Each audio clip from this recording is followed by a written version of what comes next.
So Julian, on one of your previous videos, we talked about required approvals, and this relates to restaurants and bars on that training video. We're going to look at that video in a minute. What are these approvals and how do they relate to other industries? Okay, so what we're really talking about there is planning requirements. Okay. Approval for planning. Yep.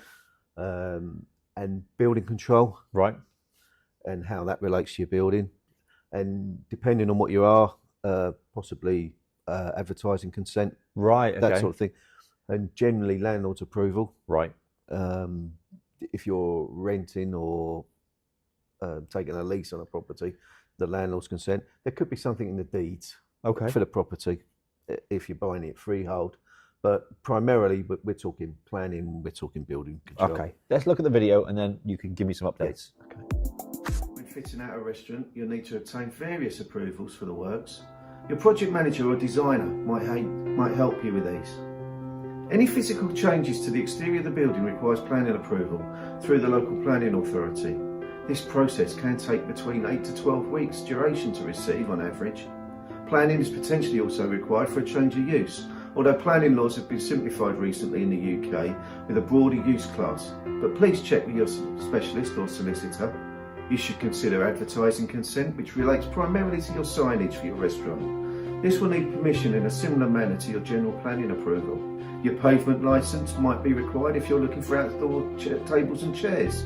This is usually renewed on an annual basis and will be with your local council. Check with them for their local requirements. Finally, building regulations. These are statutory instruments or regulations, and they seek to ensure that your building is actually built to the proper relevant regulations and requirements. This can be done with the local council, although we often utilise the services of an approved inspector who can work nationally. Other points of note that you should make when you're actually opening up your restaurant is consider possibly what impact the deeds of your property might have. Even if you own it freehold, there can be some restrictive covenants. At times when you're taking a lease or rent, you'll need landlord's approval. Check and confirm sign-off with your landlord and check what they require from you for that process.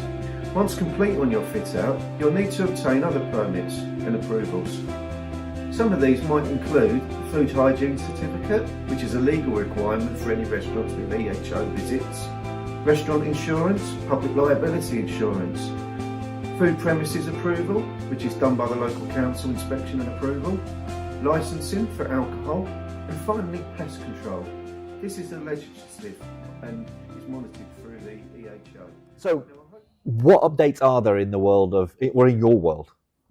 Okay, well, that video was shot sort of pre-2023. So what you've seen is the Building Act from October 2023. Okay. Coming in and having which resulted from the Grenfell. Oh, okay. Disaster. Yeah. Sadly.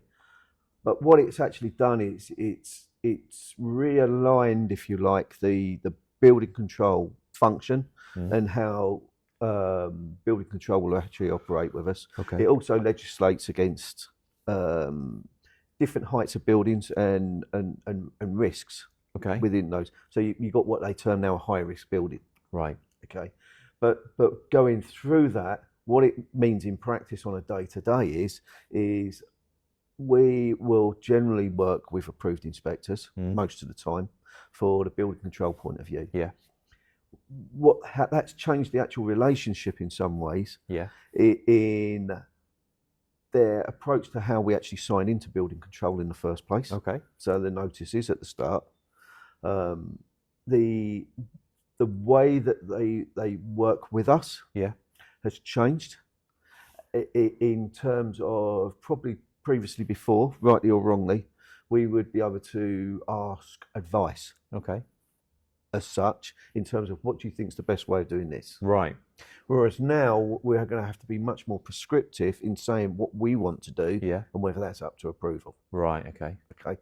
And ultimately at the end of a job, in terms of, which relates back to Grenfell, it's the signing off of who's given the fire safety right, okay, certification and paperwork, and has the client got all of that they need? Who's actually provided that? And we're having to sign notices to say that we've provided it. Okay. going forward. So there's elements of that building control. The Yeah. actual regs themselves primarily haven't really changed in terms of Part L and things like that. But Okay. the application and the process has. So how do they differ between, say, a restaurant or a hospice or a school? Is there any specifics, or is it something that covers everything? Basically, the building regs cover it all. Okay. Okay. What we're looking at is with the simplification of the planning classes a few years ago. Yeah. It put them into different linked and aligned categories. So things like a cafe and a coffee shop, if you like, Yeah. sort of linked those with retail, which Okay. if you'd seen by performance over the previous sort of 10, 12 years, Yeah. that was a way that the high street was moving. Right. Okay. Okay, but what it actually means now is primarily with changes of use. So I look at the school we did in Sutton. Yeah. And that changed from an office use to an educational use. Okay. What it effectively means is we've got to satisfy everything as if it was a brand new build, Right. Okay. or make the exceptions on the basis of economics in terms of the length of the lease, or why not to. Right. Which we've talked about on previous We've talked podcasts. about on previous podcasts. Okay. But that sort of side of things is there.